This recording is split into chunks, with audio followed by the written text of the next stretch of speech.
अस्सलाम वालेकुम defence friends, India की जानिब से अपनी नेवी के लिए नए इसराइली साख्ता एयर लॉन्च बैलिस्टिक मिसाइल की पॉसिबल एक्विजिशन और पाकिस्तान के पास इस किस्म के वेपन की पॉसिबिलिटी पर बात करेंगे। फ्रांस की जानिब से यूक्रेन को मिराज तैयारों की फराहमी, ताइवान की एयरक्राफ्ट मॉडर्नाइजेशन, जर्मनी और पोलैंड समेत दीगर अहम बैन अल-अक़वामी दिफाई खबरें भी इस वीडियो में शामिल होंगी। So let's start.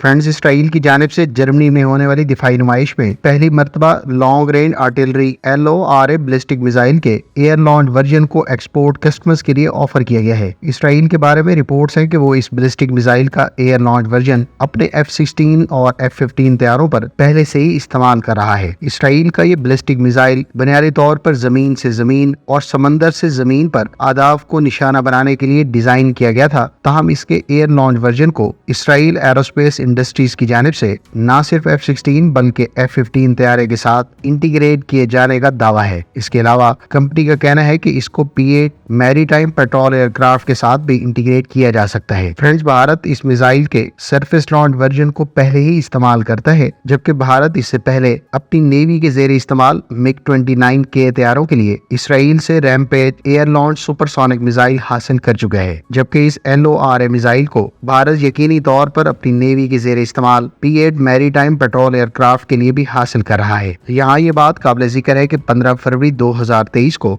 भारत में होने वाली दिफाई नुमाइश में भारत इलेक्ट्रॉनिक्स लिमिटेड यानी BEL ने इसराइल एरोस्पेस इंडस्ट्रीज के साथ ट्रांसफर ऑफ टेक्नोलॉजी के तहत इस मिसाइल की लोकल मैन्युफैक्चरिंग का MOU भी साइन किया था। इस MOU से मुतालिक जारी करदा प्रेस रिलीज में कहा गया था कि ये मिसाइल भारत की तीनों आर्म्ड फोर्सेस के लिए तैयार किए जाएंगे। लिहाजा इस मिसाइल की P-8 मैरीटाइम एयरक्राफ्ट के साथ इंटीग्रेशन की पॉसिबिलिटी और भारत के जेर इस्तेमाल इसके सरफेस लॉन्च वर्जन की मौजूदगी आने वाले अरसे में भारत की तीनों मुसल्लह अफवाज की जानिब से इस मिसाइल को इस्तेमाल करने की निशानदेही करता है। इसराइली साख्ता ये मिसाइल 280 किलोमीटर की रेंज रखता है और इस मिसाइल का ग्राउंड लॉन्च वर्जन अजरबैजान के भी जेर इस्तेमाल है। फ्रेंड्स, इससे पहले रूस अपने स्कंदर बैलिस्टिक मिसाइल पर based Kinjal air launch ballistic missile को इस्तेमाल करता है, जबकि रैमपेज और तुर्क साख्ता UAV 230 भी निस्बतन शॉर्ट रेंज लेकिन सुपरसोनिक स्पीड से इसी किस्म की सलाहियत रखते हैं। मेरी असेसमेंट के मुताबिक पाकिस्तान अपने फतह 2 मल्टी लॉन्च रॉकेट सिस्टम में इस्तेमाल होने वाले गाइडेड रॉकेट को इसी तर्ज पर एयर लॉन्च बैलिस्टिक मिसाइल के तौर पर इस्तेमाल कर सकता है, जबकि इस गाइडेड रॉकेट के एयर लॉन्च वर्जन को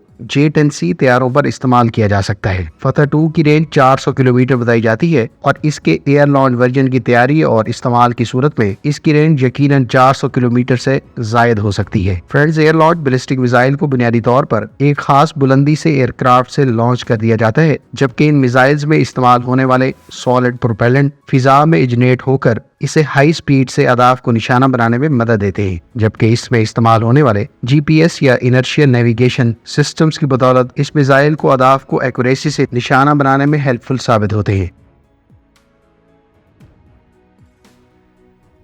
फ्रेंड्स, फ्रांस की जानिब से यूक्रेन को अपनी एयरफोर्स के जेर इस्तेमाल रहने वाले मिराज 2000-5 एयरक्राफ्ट डोनेट करने का ऐलान सामने आया है। फ्रांस इस मकसद के लिए यूक्रेन के पायलट्स की तरबियत के लिए भी इक़दाम उठाएगा। गो के फ्रांस की जानिब से अभी तक यूक्रेन को प्रोवाइड किए जाने वाले मिराज तैयारों की तादाद और इस बारे में टाइमलाइन को डिस्क्लोज नहीं किया गया, लेकिन जब फ्रांस ने यूक्रेन को अपने scalp air launch cruise missile provide किए थे तो उस वक्त मैंने अपनी वीडियो में कहा था कि फ्रांस मुस्तकबिल में अपने इस्तेमाल शुदा मिराज तैयारे यूक्रेन को नियर फ्यूचर में प्रोवाइड कर सकता है। इधर दीगर मगरबी ममालिक पहले ही अपने F-16 तैयारे यूक्रेन को प्रोवाइड करने का ऐलान कर चुके हैं, जबकि आने वाले चंद हफ्तों में डेनमार्क, नेदरलैंड्स और नॉर्वे के अलावा बेल्जियम की जानिब से F-16 तैयारे यूक्रेन को प्रोवाइड किए जाएंगे। इधर फ्रांस की एयरफोर्स इस वक्त 30 मिराज 2000-5F जबकि 65 मिराज 2000D फाइटर एयरक्राफ्ट इस्तेमाल कर रही है, जो सन 2000 के अवाइल में फ्रेंच एयरफोर्स की सर्विस में शामिल हुए थे।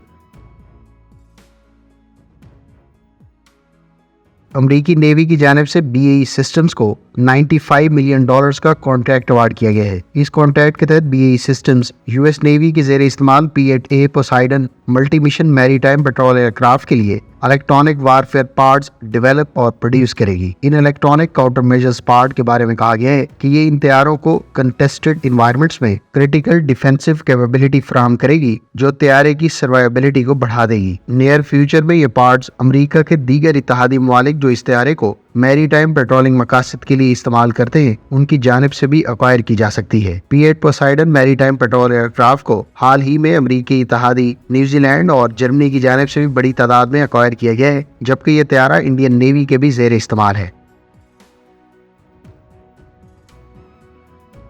ताइवान अपनी एयरफोर्स के ज़ेर इस्तेमाल एजिंग C-130 ट्रांसपोर्ट एयरक्राफ्ट को मॉडर्नाइज करेगा। इस मल्टी बिलियन डॉलर डील के तहत लॉकहीड मार्टिन के C-130 ट्रांसपोर्ट एयरक्राफ्ट को, जो इस वक्त ताइवान की एयरफोर्स के ज़ेर इस्तेमाल है, उन्हें नए इंटीग्रेटेड कॉकपिट, इनहैंस्ड नेविगेशन और कोलिजन अवॉइडेंस सिस्टम के अलावा दीगर सिस्टम से इक्विप किया जाएगा। ये ट्रांसपोर्ट तैयारे 80 की दहाई से ताइवान की सर्विस में मौजूद हैं, जबकि इनकी मॉडर्नाइजेशन का आगाज इसी साल मुतवक्के है। ओवरहॉल और दीगर अपग्रेड्स के तहत इनकी ऑपरेशनल लाइफ स्पैन को भी 2030 की दहाई तक एक्सटेंड करने में मदद मिलेगी। यहाँ ये बात काबिल जिक्र है कि लॉकहीड मार्टिन के F-16 फाइटर एयरक्राफ्ट को भी ताइवान ब्लॉक 70 स्टैंडर्ड पर अपग्रेड कर रहा है और ब्लॉक 70 स्टैंडर्ड के F-16 वाइपर तैयारों को बड़ी तादाद में अक्वायर भी कर रहा है।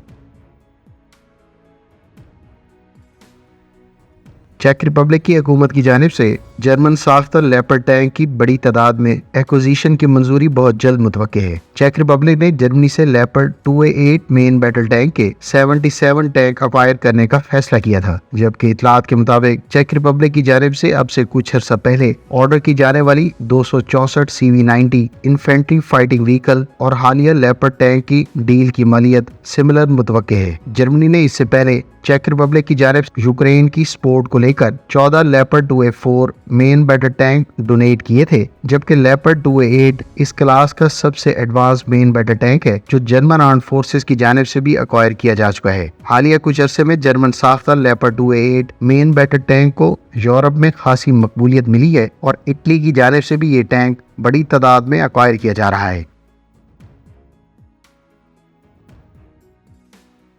पोलैंड ने स्वीडिश कंपनी साब के साथ 4 जून को नया कॉन्ट्रैक्ट साइन किया है। इस कॉन्ट्रैक्ट के तहत स्वीडिश कंपनी साब पोलैंड को कार्ल गस्ताव M4 वेपन प्रोवाइड करेगी। साब की जानिब से इस सिस्टम की डिलीवरीज पोलैंड को 2024 से 27 के दरमियान की जाएंगी। कार्ल गस्ताव दरअसल एक रिकॉइललेस मैन पोर्टेबल सिस्टम है, जो मैदान जंग में कई तरह के थ्रेट्स के खिलाफ इस्तेमाल हो सकता है, जैसा कि आर्मर्ड व्हीकल्स और बंकर्स वगैरह। इसकी रेंज 500 मीटर्स बताई गई है, जबकि इसका वजन 7 किलोग्राम है। स्वीडन की जानिब से ये सिस्टम इससे पहले यूक्रेन को भी प्रोवाइड किया जा चुका है, जबकि यूक्रेन की जानिब से इस सिस्टम के कामयाब इस्तेमाल के दावों के बाद अब स्वीडिश कंपनी साब इस सिस्टम को बैटल प्रूवन भी करार देती है। फ्रेंड्स, ये थी आज की डिफेंस अपडेट्स। उम्मीद है इस वीडियो से आपकी मालूमात में इजाफा होगा। मिलते हैं नेक्स्ट वीडियो के साथ। अपनी दुआओं में याद रखिएगा। अल्लाह हाफिज। पाकिस्तान जिंदाबाद।